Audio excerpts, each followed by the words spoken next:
Bom, pessoal, eu estava conversando, né, com um professor sobre, né, a gente implementar ao longo desse ano essa proposta que é a ideia de trazer uma mentoria.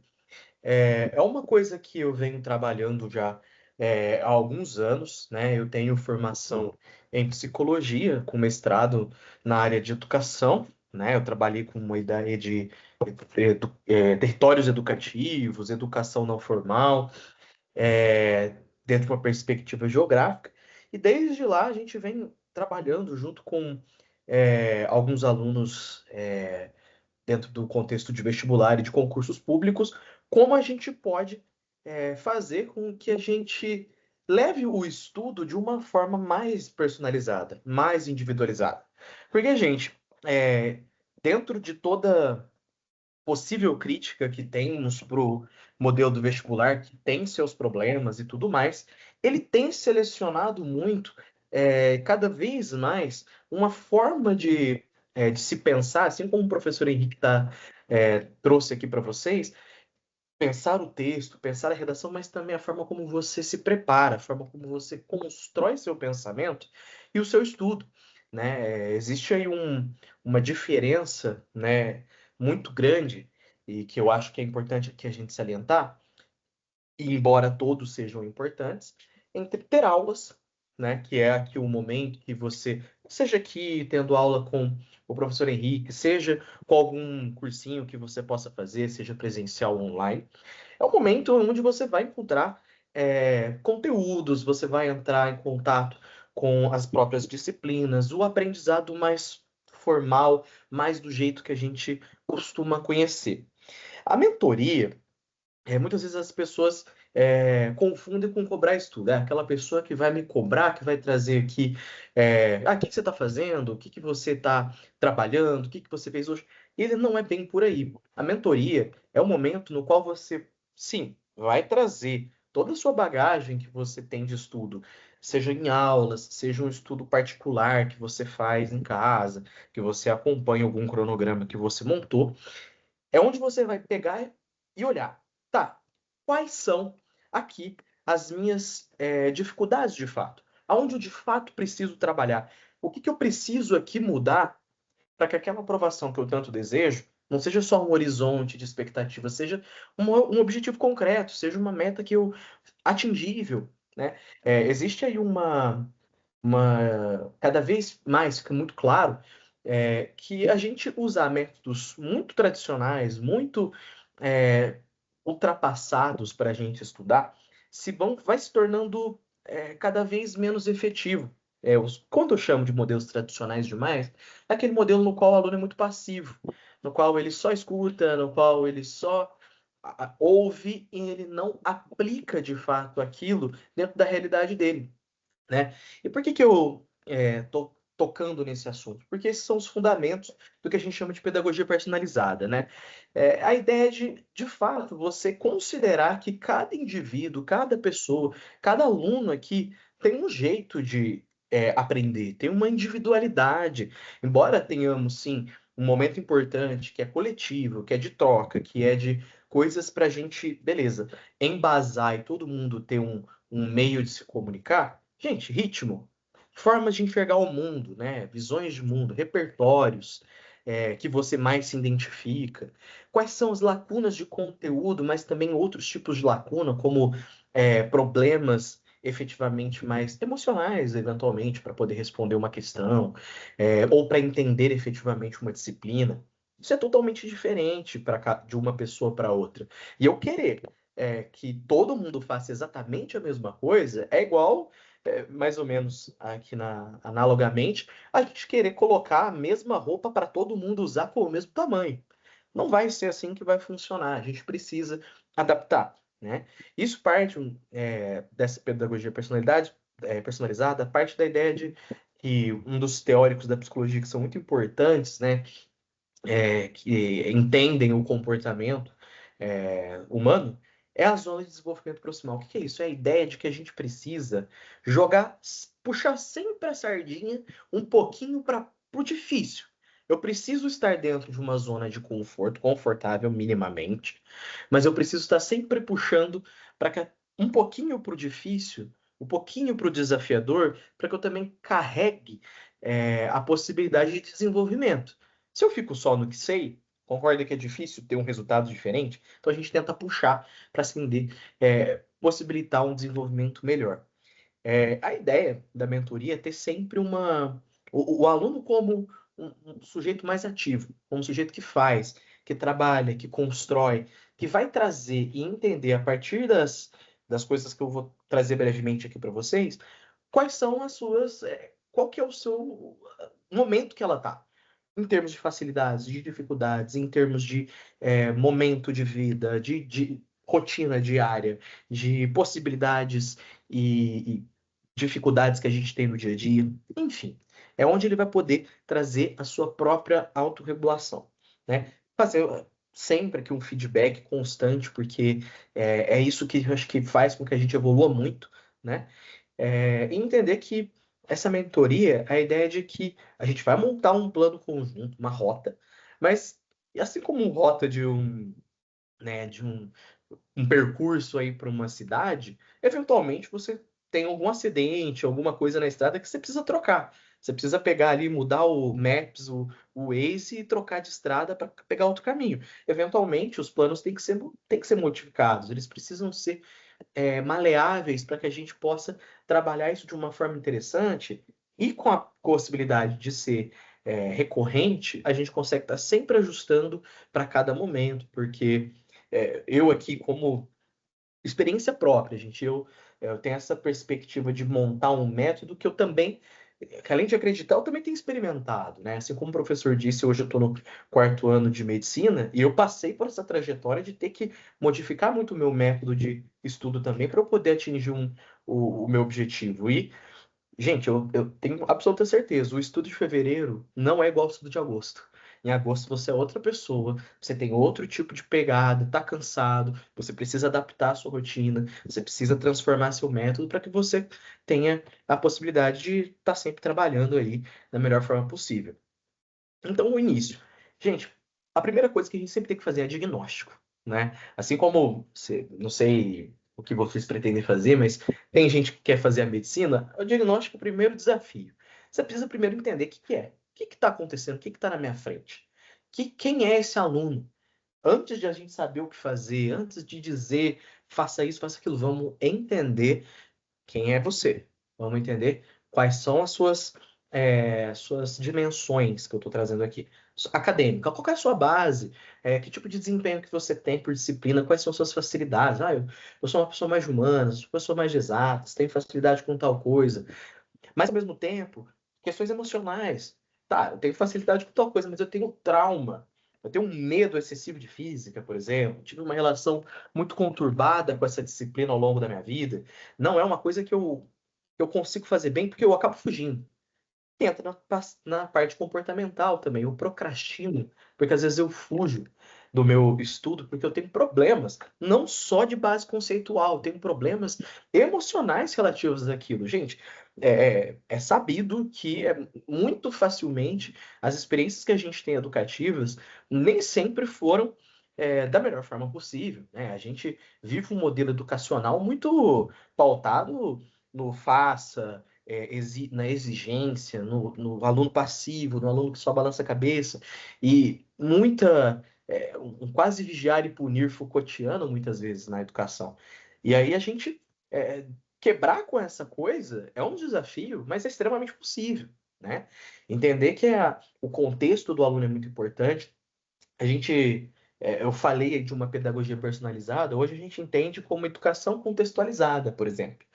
Quer saber da onde que ele parte, qual que é o tempo que essa pessoa tem disponível. Gente, eu, por exemplo, trabalhava também enquanto eu estudava. Eu tinha um tempo completamente diferente de outra pessoa. Eu tinha que fazer com que o meu tempo funcionasse tão bem quanto o de outra pessoa que tem o dia inteiro.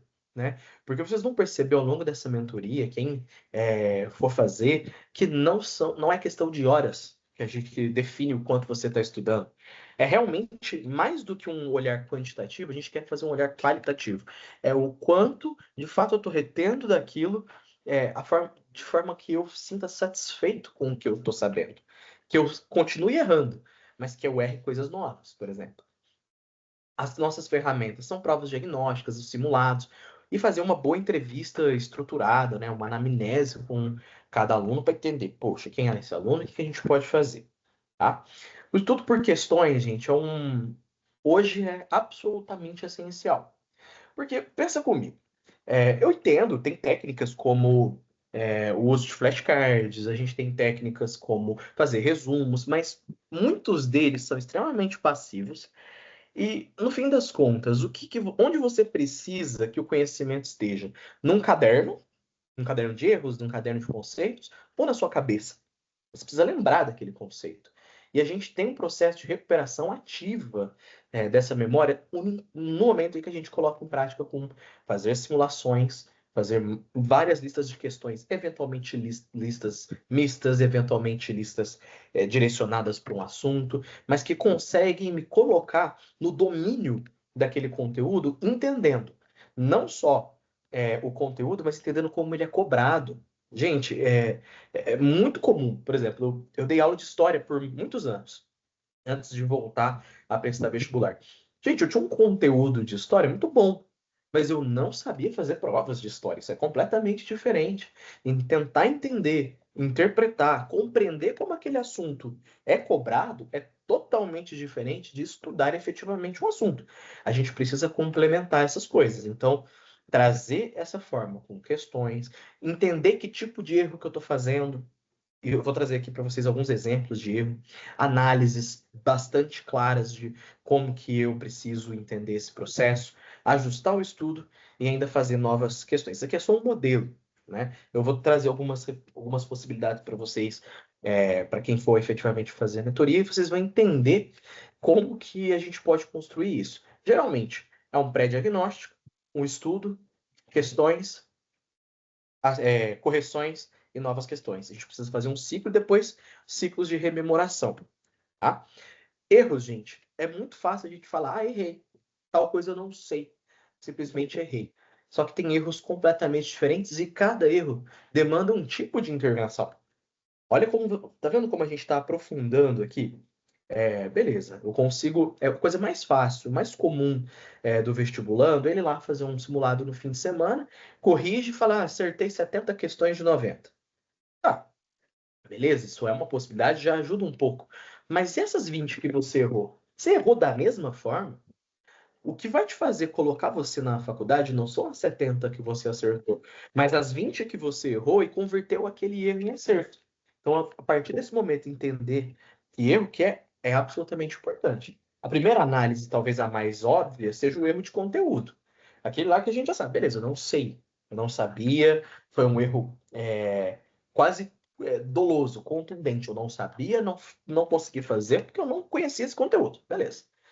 Só que eu também posso ter erros interpretativos. Aqui, as aulas de interpretação também, por exemplo, com o professor Henrique, vão ser essenciais para vocês conseguirem entender exatamente como um texto ele se coloca, né, nas humanidades, mas até nas exatas, nas biológicas, você precisa entender o que está sendo pedido para você, o que você precisa fazer. Em questões abertas, por exemplo, isso é absolutamente fundamental. Se você não compreende o que precisa ser feito, de que adianta ter conteúdo? Erros de atenção, gente, é a coisa mais comum. A gente precisa ver como que você está fazendo essa questão. Como que você está lendo e interpretando. Como que você está fazendo procedimentos para que você consiga responder de forma metodológica aquela questão. A atenção, gente, é um dos erros mais comuns quando a gente já passou por todo um cronograma, por exemplo. Quem está no segundo ano, terceiro ano de estudo, muitas vezes, passou várias vezes pelo cronograma de ano inteiro e já tem bastante conteúdo. Às vezes já interpreta bem, mas come bola na atenção. Às vezes tem baixa estratégia na prova. Poxa, gente, aqui a gente tem que entender quais são os seus objetivos. Então, às vezes tem gente que sabe até o lugar que quer estudar. Gente, aqui é um assunto de estratégia. Por exemplo, eu usei muito quando eu estava prestando a medicina. Eu tinha alguns no Enem. Meu objetivo eram lugares, por exemplo, que cobravam nota simples, peso 1 para todas as disciplinas.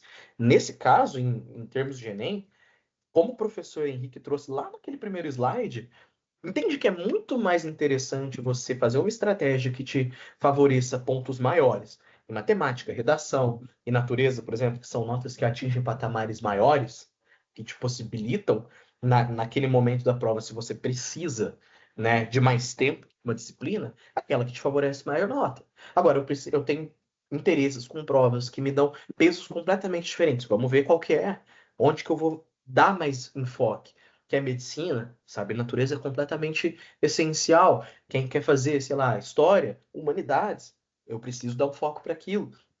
Como que eu vou olhar para isso pensando em provas específicas, pensando em segundas fases e até no Enem? E erros emocionais que a gente vai sempre tratar aqui também. Gente, métricas, tá? Isso é extremamente importante. Saber porcentagem de acertos gerais, acertos por disciplina, quanto que eu estou acertando por assunto, quanto tempo eu levo para fazer uma questão, como que eu estou evoluindo semana a semana. Isso aqui é olhar isso, a parte quantitativa, ela é o início. Como eu disse, ela não se encerra aí. A gente tem que ter uma análise qualitativa, que é aqui na conversa, que é batendo um papo, que é tentando entender como que o aluno está evoluindo. Mas a gente parte daqui. Tá, se eu estou acertando 50% de uma matéria, estou acertando 95% de outra, você entende que eu preciso diferenciar o tempo e a forma de estudar de cada uma dessas matérias? Eu não preciso dedicar o mesmo tempo de 95, onde eu acerto 95%, para onde eu acerto 40%. Eu preciso medir de forma muito clara, porque, gente, tempo é muito precioso, né? A gente quer que vocês tenham é, o objetivo de vocês o quanto antes, e não porque a gente está numa corrida contra nós mesmos, mas porque a gente quer se sentir bem com a aprovação, a gente quer atingir esse objetivo. A gente trazer essa metodologia, né, que faz com que você aproveite melhor seu tempo, é fundamental também. A gente trabalha com planilhas, gráficos de tendência, conseguir observar e enxergar onde está o seu problema é muito importante, né? E ter essa ajuda aqui para a gente também não ficar mal, né? Nossa, tô vendo que eu tenho um buraco muito grande em matemática. Tudo bem, vamos encarar esse erro de frente. Eu falo sempre que o erro é o nosso professor, né? Ele tá ali e fala, olha, tá aqui o problema. Vai dizer, olha isso aqui, você não entende polinômios, por exemplo. Eu estou com dificuldade disso, você erra frequentemente esse assunto. Se cair, você erra novamente. Mas se de repente você transformar isso num acerto, você pode ir para outra coisa. Você eleva seu patamar de possibilidades, você pode sonhar com outras coisas. Então, é importante ter essa visão, tá? Acho que, enfim, mais ou menos isso. É, O que esperar, gente? Como que a gente faz mais ou menos, eu penso, essa mentoria individual? Inicialmente, um acolhimento, é a semana emocional, entender como que você tá, entender como que você tá caminhando, como foi essa semana para você, tanto de um ponto de vista bem geral, assim. Tem vários aspectos que a gente pode olhar, né? E que impactam, gente. Poxa, a vida não para porque você está fazendo vestibular, concorda? Você fica doente, às vezes a família tá com algum problema, tá acontecendo alguma questão importante, vamos olhar para isso. Vamos tentar resolver, vamos tentar dar uma acalmada. Depois vamos para análise de métricas, vamos olhar o que que você fez essa semana, como que foi, o que que você conseguiu atingir, sem julgamentos. Vamos tentar só construir olhar para o que você está fazendo para saber aonde a gente pode caminhar, né? Fazer correção estratégica de erros, olhar que tipo de erro é esse, ensinar como que você vai fazer essa análise, trazer ela para cá, vamos simular algumas análises de erros para você aprender a fazer isso também de forma autodidata, né? E fazer os ajustes do plano para a semana seguinte. Vamos lá. O impacto, gente, é esperado, né? E que eu acho que fica muito claro ao longo da trajetória. É ter clareza do seu estudo, é saber o que você está fazendo, é saber onde você está, de onde você está partindo e para onde você pode chegar. Diminuir a ansiedade porque você consegue controlar o que é controlável, consegue deixar para o mundo o que é do mundo, porque eu não controlo, eu consigo aprender a lidar com aspectos que não são controláveis, né? Fazer um estudo eficiente. Gente, a pior coisa do mundo é passar horas estudando e você vê que você não rendeu nada, você lê um texto inteiro, você chega no fim e você fala, não sei o que eu li. Então, né, vamos pensar em como melhorar a qualidade do seu estudo, não a quantidade, tá? E trabalhar com a sua autonomia, que é algo assim absolutamente fundamental. Beleza? Gente, acho que é mais ou menos isso. Se vocês tiverem alguma dúvida, né, por favor, podem ligar o áudio sem problema algum, tá? Porque eu acho que às vezes ficou alguma dúvida, eu posso esclarecer, mas a ideia é mais ou menos essa, né? Ah, Como a gente constrói esse modelo de uma forma que particulariza para você. excelente, Caio. Excelente. E aí a gente está fazendo uma parceria com o Caio, a gente, como ele falou, esse trabalho é fundamental, tá? Fundamental, né? Eu tenho, principalmente para alunos que tem muitos alunos, Caio, que estão prestando medicina, e assim, eu fiz questão tenho feito questão de ressaltar, quando eles entram em contato comigo, né, a importância desse acompanhamento, né? Porque às vezes medicina é um projeto, né? Por exemplo, 2, 3 anos, né? 4 anos de cursinho é absolutamente normal, né? A gente costuma dizer isso para os alunos. E aí tem toda a trajetória de desenvolvimento acadêmico, né, com relação aos conteúdos, enfim, toda a estratégia que vai sendo adotada, né? Então, de um ano para o outro tem que calibrar a estratégia, como você colocou, né? Isso é muito importante. É, e também, e fundamentalmente, a questão emocional, né? A questão emocional também tem que estar, o equilíbrio emocional ele é absolutamente fundamental. Então, eu acho assim, a mentoria ela ajuda a equacionar tudo isso, como você colocou, e nada melhor, né, que um especialista como você, que vem da psicologia, né, e, e agora está na medicina, e também é da educação, né, e a gente vê isso muito na redação, né, com a redação que exige também esse acompanhamento semana após semana e tal, é fundamental. Então, é uma parceria que a gente está começando agora, a gente está. E, então, o Caio, né, se coloca à disposição aí, a gente vai. Eu boto vocês para conversar com ele, a gente coloca ele dentro do nosso ambiente, aqui dentro do nosso curso, e para ajudar essa galera, né? Não é isso, E Caio? aí, Então, gente, contem muito comigo aí, obrigado. qualquer dúvida pode entrar em contato aí, estamos aí para poder ajudar vocês aí a atingir o objetivo de vocês. Maravilha, Caio, maravilha, né? Oi, Gente, Caio, uma eu coisa. também queria te agradecer, viu? Obrigada pela presença e falar para o pessoal aproveitar te usar, né? Assim como o Henrique, sempre mandar perguntas, sempre solicitar, a gente está à disposição, tá bom? Estamos aí com a Boa Gabriela, noite. Marcela, que são Obrigado. pessoas